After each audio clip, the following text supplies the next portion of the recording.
All right, this is very, very special. I'm really looking forward to this.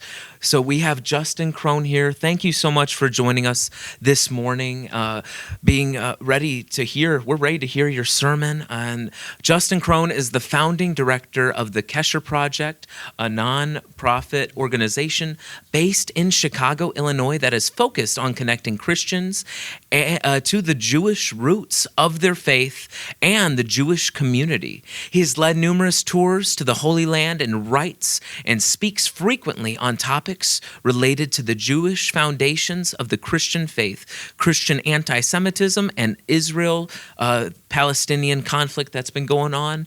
He has a new series also coming up, but we are very, very thankful to be joined by you, Justin, and thank you so much for being with us. He has a wife named Judy, and they have 3 children who all live in the Chicago area. So why don't we, the first question, we just want to welcome you. Thank you again, Justin. Yeah, good to be with you guys. Can you start by just telling us a little bit about yourself and what led you to getting into directing and creating this media and content for the world?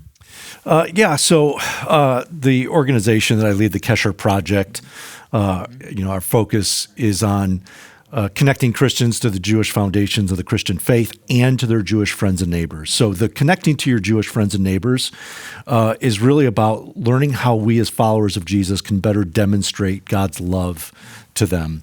And so when Jewish people are being attacked, if they're being accused of certain things, falsely accused of something, then we as followers of Jesus, I believe we have a responsibility to stand up and speak on their behalf. If you see somebody who's being attacked, hurt, we should not be bystanders. Right. We should get involved, get engaged, and do what we can to help that person or to help that community.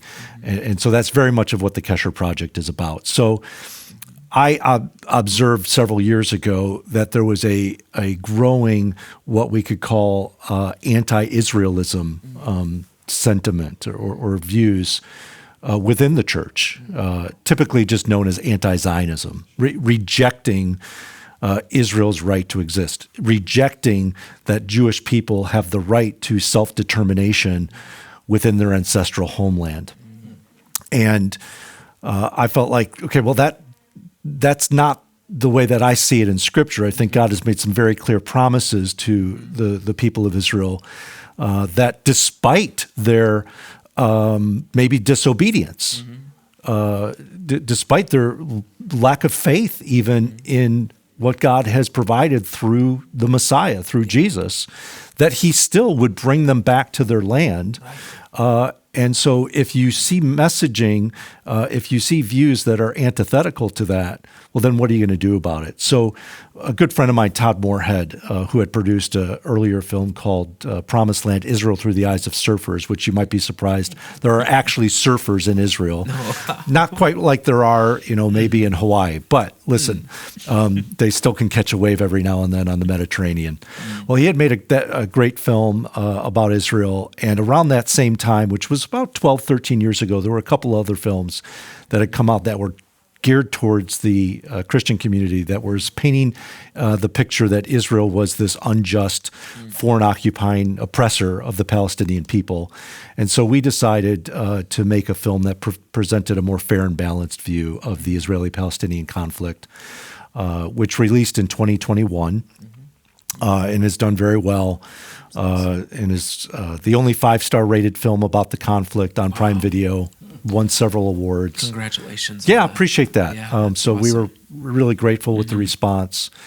And so that was kind of the motivation behind why we made the film called Hope in the Holy Land. That's awesome. And creating topics like that, that is so up on social media, and there's such a wide, a range of emotions that is seen. This is a big thing that is happening. There's so much going on in the world. And Cody, why don't you? Yeah. So, practically speaking, how does the church get involved in how, and what actually should we do, and what would be a good way to get traction on that direction? How do we approach that direction? Yeah.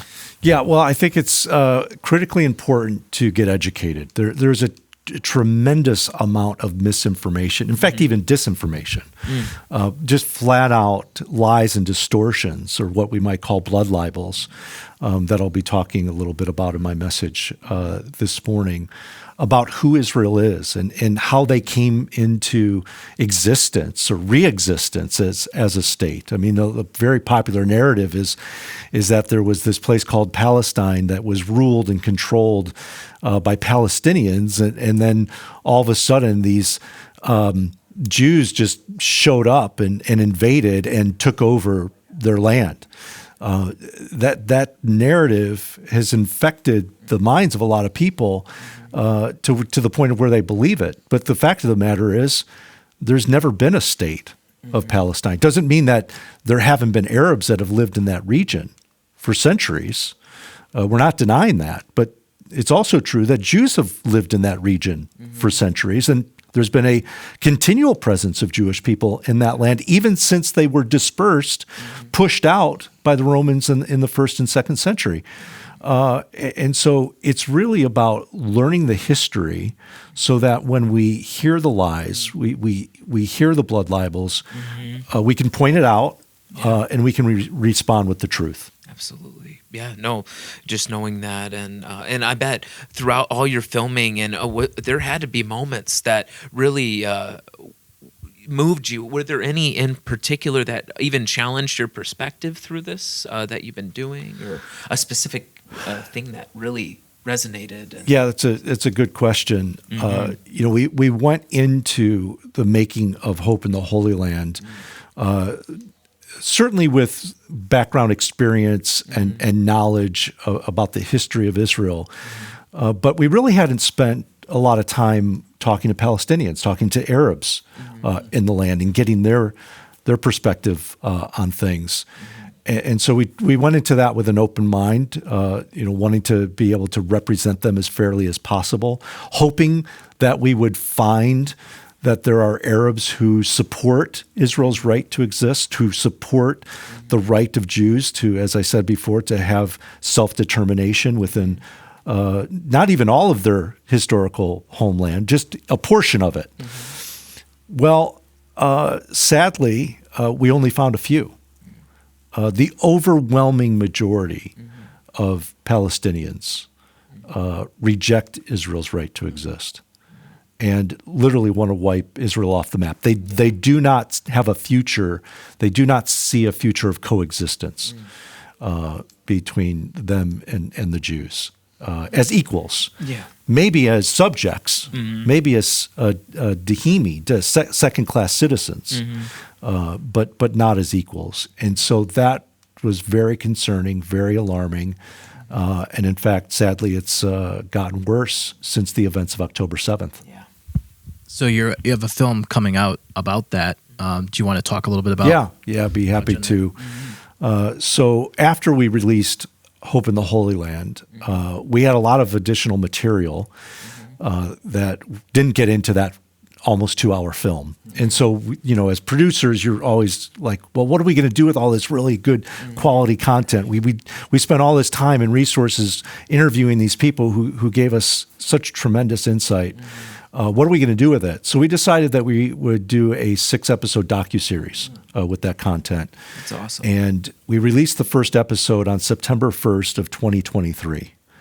And the plan was to release each episode as we finished it. And then obviously, 37 days later is the events of October 7th, the worst atrocity against the Jewish people since the days of the Holocaust.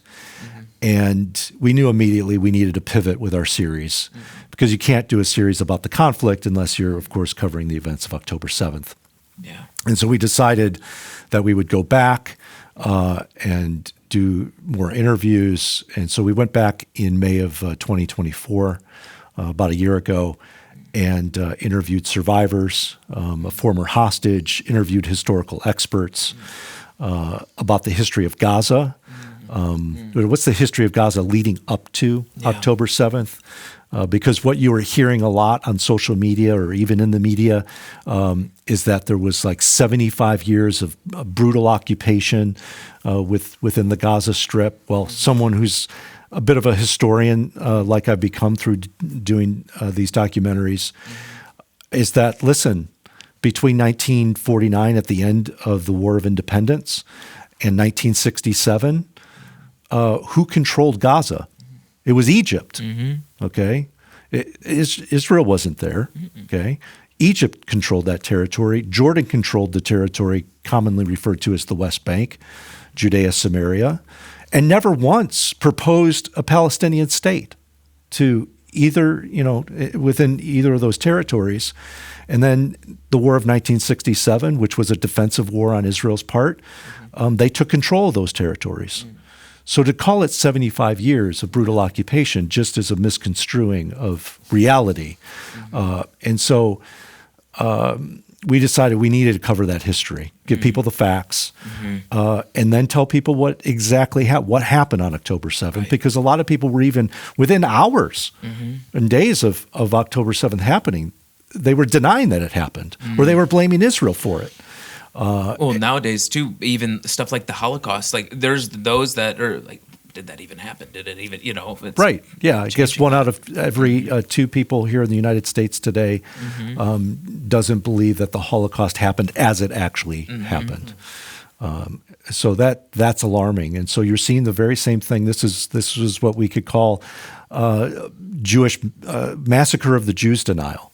Okay, there's Holocaust denial. Now there's denial of a massacre that brutally killed 1,200 people and took 250 of them hostage. Yeah, and there's so many things, and we thank you so much for really making a stance in this, because you said it was even the highest rated. And again, congratulations on that work and what you're doing. And is there any way that people can support you or keep up to date with everything that you're doing with the Kesher Project or upcoming documentaries? Is there any specifics that you would like to say? Yeah, I would just recommend if you're interested in learning more and watching Hope in the Holy Land or watching October 7 when it comes out. We don't have a release date set, but it'll be out sometime before the second anniversary, October 7.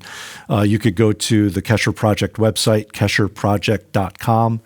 KESHER project.com, and all of the information for the various programs and projects we're involved in is there. So. And was there anything that? No, that's good. Yeah, I thank you so much, Justin, for joining us this morning. Thanks for having me. For sure. Your sermon today. Thank you. Absolutely.